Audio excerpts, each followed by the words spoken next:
Greetings, ladies and gentlemen. Welcome back to the channel. Remember to like, share, comment, and subscribe. So for this video, I'll be doing part one of the June 2021 social studies video. So this is the exam that was just done in June of this year that you have. Guys, all got the results for. Most of you did really well, and a few persons said that they did really fast. I'm going to go through the paper, and this is part one. So I'm going to do questions 1 to 3, and then part 2, I'm going to look at regional integration, consumer affairs, tourism, and communication. All right. So the first question says, Mr. and Mrs. Cargill have been married. Sorry, have been in a marriage for the last 15 years. Right. So this one is pretty easy. It says, define the term marriage. So you can either look in a textbook, use Google, and come up with a nice definition. Marriage. So my definition for marriage is this is the lawful recognized union between a man and a woman. Simple. So state the difference between polyandry and polygyny. Polyandry is where a woman has more than one husband, and polygyny is where a man has more than one. That's pretty easy. Next question says, the family performs several functions. Outline 2 of these functions. So you could simply say one of the functions of a family is procreation, and that is the continuation of the human race by producing babies. Good. Another function is socialization, and that is teaching children how to function and be productive citizens in society. We can also look at emotional and psychological support, and we can also look at cultural transmission as other functions of growth. Good. Next part of the question says, Mr. and Mrs. Cargill are experiencing challenges in rearing their teenage children and want to improve their parenting skills. Suggest 3 actions that they may take to help them to be more effective. And the next part says, explain why each action suggested in CI is likely to be successful. This is where some students fall down and lose marks because they don't pay attention. So the first part says you are going to outline the strategies. One suggest you have to explain yourself, right? So explain the strategy, and then the second part, you are going to justify by saying why or how the strategy is likely to be successful or likely to be. One way in which parents may help themselves to become more effective parents is that they can attend parenting seminars where the skills about being an effective parent are taught and they can learn to become effective parents. Good. How is this going to be successful? It's because if they go to the parent seminars, then it is highly likely that they will learn the skill or gain the knowledge to become effective parents or even more effective parents. So they can go and practice these things with their children to be effective parents. Good. Next action that they could take to become effective parents is that they can seek for knowledge. We're in an internet age where parents can type in whatever they lack on the internet. You can just type in, how do I become an effective parent? And you get several strategies online. This is likely to be successful because there's a wealth of knowledge that is available online, and parents can take advantage of this wealth of knowledge, implement them in their daily life, dealing with teenagers, and they can become effective parents.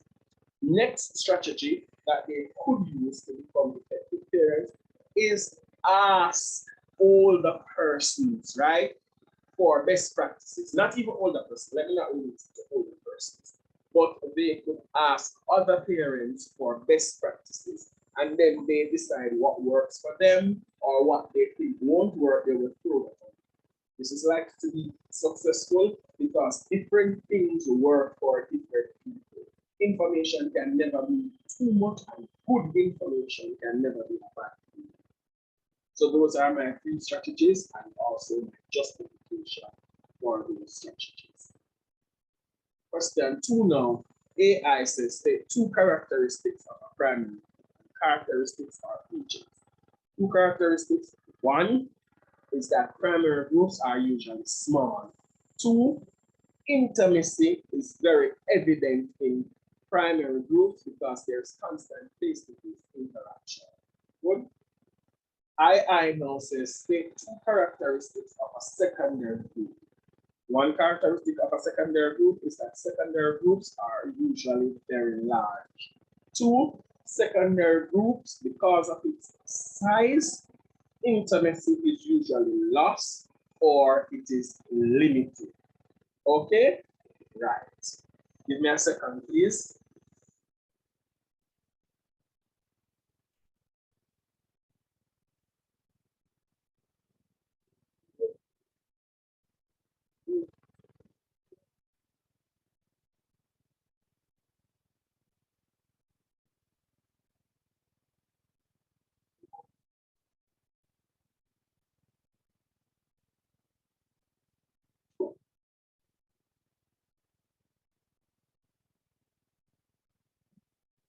All right, I'm back.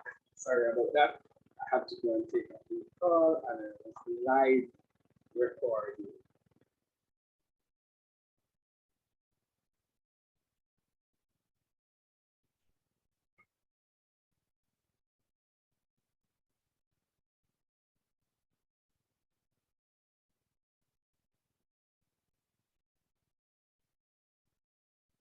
All right.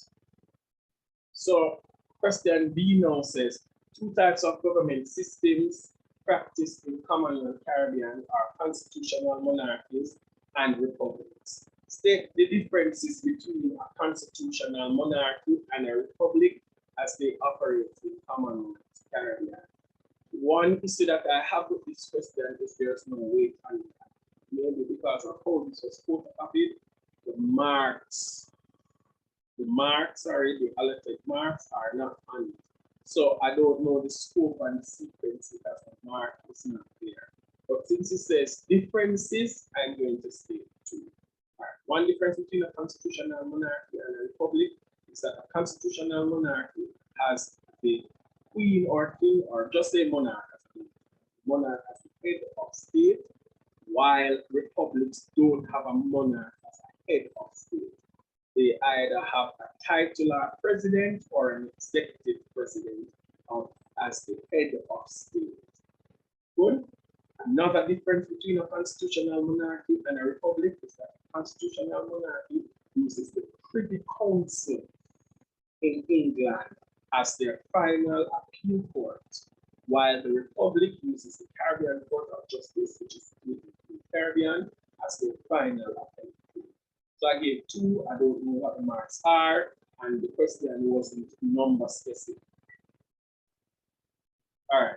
Suggest three strategies a citizens group may use to ensure that our government observes principles of good governance. Explain why each strategy suggested in CI is likely to be successful. So again, here you have to pay close attention. So you come up with the strategies that this group may use to ensure that the government observes principles of good governance. All right, so one thing that this group can do is form a pressure group to influence public policy. Now I'm going to give the justification. So as you can see here, there's a space for the strategy and also a place for the explanation. All right.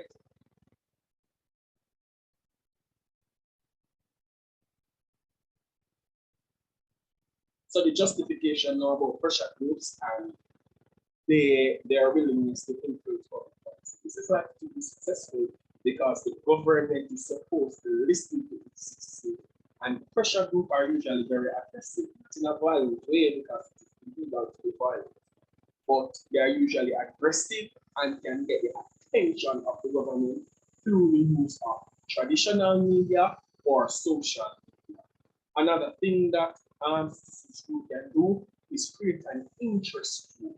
So outline a particular interest that the group is going to rally around in terms of observing principles of good governance.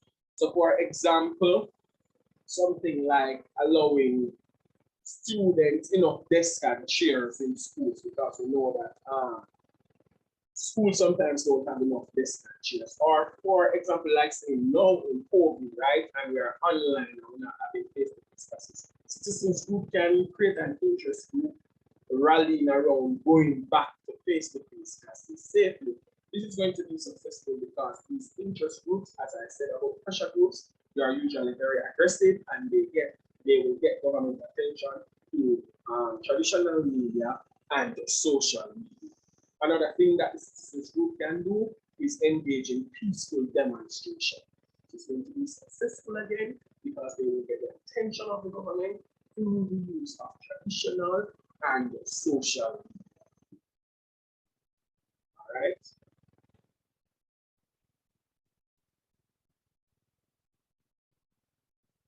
Next question says, the table below provides information extracted from the population data of country X.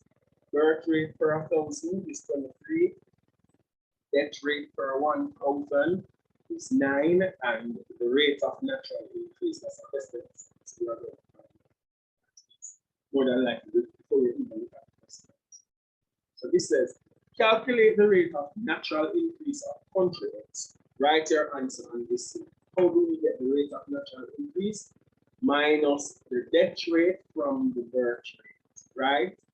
So whatever is left, if it's positive, then you will get a natural increase. If it's negative, then there is no natural increase. That's why we have this. If the birth rate is higher than the death rate, then there's a positive natural increase. Death rate is higher than the birth rate, then there's no natural increase. Natural. Good. So minus 9 from 23, and we will get 14. So the rate of natural increase is actually 14. Next question says, what other information would be needed to calculate the population growth rate of countries? There are other issues that affect the population growth. So two other things that you would need to calculate the growth rate of country X is immigration and emigration rates. So emigration is the amount of persons that left country X to live somewhere else, and immigration is the amount of persons that came into country X to actually live there. Next question says, outline how three push factors which outline how three push factors which operate in Caribbean countries could lead to a brain drain. First, you must find out what is brain drain. What is brain drain? Right? What is brain drain? You tell me. What is brain drain? All right. Very good. Excellent answer. That is when the skilled and educated persons are leaving a country. Very good. Excellent answer. Good. So what are push factors? Tell me now what are push factors. Excellent answer. Excellent answer. So push factors are conditions in a country that would force people to leave that particular country or area. Good. So outline three push factors. When it says outline, we're going to explain it. So one push factor is high crime, right? Anywhere crime is, persons who are not involved in crime are going to want to leave that area. High levels of unemployment is another push factor. Work, then they will want to go to somewhere else where jobs are readily available. Another push factor is low wages. Jobs can be here, but the jobs are just not paying livable wages. So persons want to live above the poverty line, so they would want to migrate to go somewhere else where the salaries are better and they can survive comfortably. Good. CI now says the 21st century job market requires workers who are creative, can think critically, and solve problems of the region. Suggest 3 actions the Ministry of Education in your country may take to better prepare students who are fit for the changing needs of the 21st century job market. Good.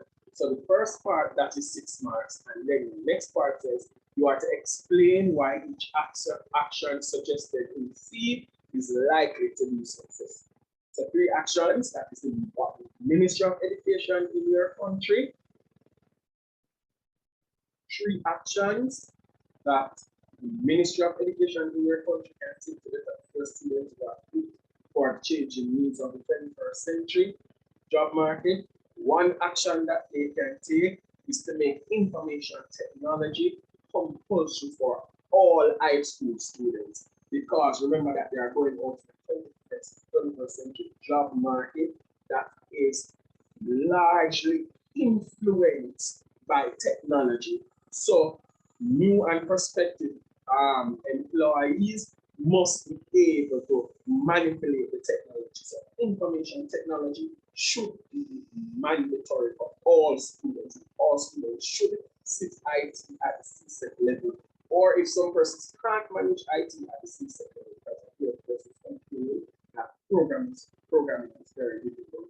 NCT Vet offers data operation that they can be certified for, and it's just as good as the IT, right? So that must be managed. That is going to be successful because these new age students will be prepared to manipulate the technology that is out there today. Another thing that the ministry can do is encourage skill-based subjects with the use of modern technology, because we can see that technology is taking over the world. So a subject like technical drawing, right, that has been modernized now to be computer-aided design, where they still do the drawings and the diagrams, but it is done on computers, right? So those are some of the things that should be pushed.